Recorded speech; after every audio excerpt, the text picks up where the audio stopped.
Hi friends, welcome to my mini blog. ನಾನು ನಿಮ್ಮ ಮೈಸೂರು ಹುಡುಗ, ದೊಡ್ಡವ್ರ ಮನೆ ಮಗ ಸಚಿನ್ ಅಂತ. ಎಲ್ಲರೂ ನನಗೊಂದು ಸ್ವಲ್ಪ ಸಪೋರ್ಟ್ ಮಾಡಿ. ಅದೇ ರೀತಿ ನಾನೊಬ್ಬ ಡ್ರೈವರ್ ಅನ್ನೋದು ಮರಿಬೇಡಿ. ಮೈಸೂರಲ್ಲಿ ಕೆಲಸ ಮಾಡಬೇಕು ಅಂದರೆ ಎಷ್ಟು ಕಷ್ಟ ಆಗುತ್ತೇನ್ರಿ. ಬೆಳಗ್ಗೆನೇ ಎದ್ದು ಡೀಸೆಲ್ ಹಾಕ್ಸವ ಅಂದ್ಕೊಂಡು ಪೆಟ್ರೋಲ್ ಬಂಕ್ ಹೋಗಿ ಹಂಗೆ ನಿಂತ್ಬಿಟ್ಟು ಡೀಸೆಲ್ ಹಾಕ್ಸವ ಅಂತ ತಿರುಗಿಸಿದ್ರೆ 500 ರೂಪಾಯಿಗೆ ಡೀಸೆಲ್ ಹಾಕೋಣ 510 ರೂಪಾಯಿಗೆ ಅಂತ ಹೇಳಿದ್ರೆ ಅವ್ನು ನೋಡಿದ್ರೆ 500 ರೂಪಾಯಿ ಫೀಡ್ ಮಾಡಿದ್ದೀನಿ ಕನ್ನಡ ಅಂದ್ಬಿಟ್ಟು ಬರೀ 500 ರೂಪಾಯಿಗೆ ಹಾಕೋನೆ. ನೋಡಿ ಹಂಗೆ 500 ರೂಪಾಯಿಗೆ ಹಂಗೆ ಎತ್ಕೊಂಡು ಹೋಗೋಣ ಸರ್ಕಲ್ಗೆ ಹಾಕೋಣ ಗಾಡಿನ ಅನ್ಕೊ ಬಂದು ನೋಡಿದ್ರೆ ಸರ್ಕಲ್ ತುಂಬ ಇವತ್ತು ಗಾಡಿಗಳು ಸಾಗರ. ನೋಡಿ JCBಗಳು ಹೆಂಗೆ ನಿಂತೈತೆ ಅಂತ. ಹಂಗೇನೆ ಅದೇ ಈ ಕಡೆಗೆ ತಿರ್ಗಿಸದ ಅಂದರೆ ಟ್ರ್ಯಾಕ್ಟ್ರು. ಇದು ಆಷಾಢ ಮಾಸ ಗೊತ್ತಿರಬೇಕಲ್ಲ, ಆಷಾಢದಲ್ಲಿ ಕೆಲಸಗಳು ಹೆಂಗಿರ್ತವೆ ಅಂತ.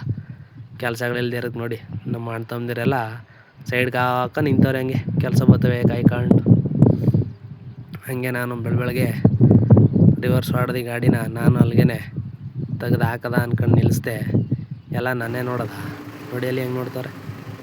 ಹಂಗೆ ತಿರುಗಿಸ್ಬಿಟ್ಟು ಗಾಡಿನ ಲಕ್ಕಂತ ಸ್ಟಡಿಯಾಗಿ ನಿಲ್ಲಿಸ್ಬಿಟ್ಟು ವೆಯ್ಟ್ ಮಾಡೋಣ ಅಂದ್ಕೊಂಡು ನಾನು ಹಂಗೆ ನೋಡಿದ್ರೆ JCBಗಳು, ಕ್ರೈನ್ಗಳು, ಈಗ ಟ್ರ್ಯಾಕ್ಟರ್ಗಳು ಎಲ್ಲ ನಿಂತ್ಕೊಂಡೈತೆ. ನೋಡಿ ಇದೇ ನನಗಂತೂ ಕೆಲಸ ಬಂತು ಕಣಪ್ಪ. ಕೆಲ್ಸಕ್ಕೆ ಬಂದೇ ಬಿಟ್ಟೆ.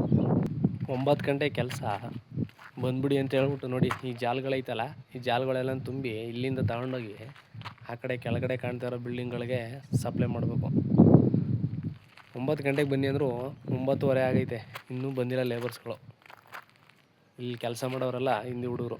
ನೋಡಿ ಮನೆಗಳೆಲ್ಲ ಹೆಂಗೈತೆ, ಚಿಕ್ಕ ಚಿಕ್ಕ ಮನೆಗಳು. ಇದು ಗೌರ್ಮೆಂಟ್ ಕಡೆಯಿಂದ ಕಟ್ಟಿಸ್ತಾರಂಥದ್ದು ಬಡವ್ರಿಗೆ. ಇದು ಫಿನಿಶಿಂಗ್ ಆಗಿ ಯಾವಾಗ ಕೊಡ್ತಾರೆ ಅನ್ನೋದು ಗೊತ್ತಿಲ್ಲ ಒಟ್ಟಿನಲ್ಲಿ. ನನಗಂತೂ ಫುಲ್ ಆರಾಮ್ ಕೆಲ್ಸಕ್ಕೆ ಬರೋ ಇವತ್ತು. ಆರಾಮಾಗಿ ಗಾಡಿ ಮೇಲೆ ಮನ್ಗಿದ್ದೀನಿ.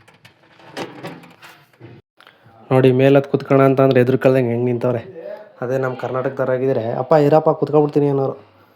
ಅದಕ್ಕೆ ಹೇಳೋದು ಎಲ್ಲರೂ ಹೊರಗಡೆ ಅವ್ರನ್ನೇ ಕರ್ಕೊಬಂದು ಕೆಲಸ ಮಾಡಿಸೋದು ಅಲ್ವಾ. ಅಂತೂ ಇಂತೂ 6 ಗಂಟೆ ಆಯಿತು ಕಣಪ್ಪ. ಕೆಲಸ ಮುಗೀತು. ಕೆಲಸ ಮುಗಿದ್ಮೇಲೆ ಮನೆ ಕಡೆಗೆ ಹೋಗ್ತಾಯಿದ್ದೀವಿ.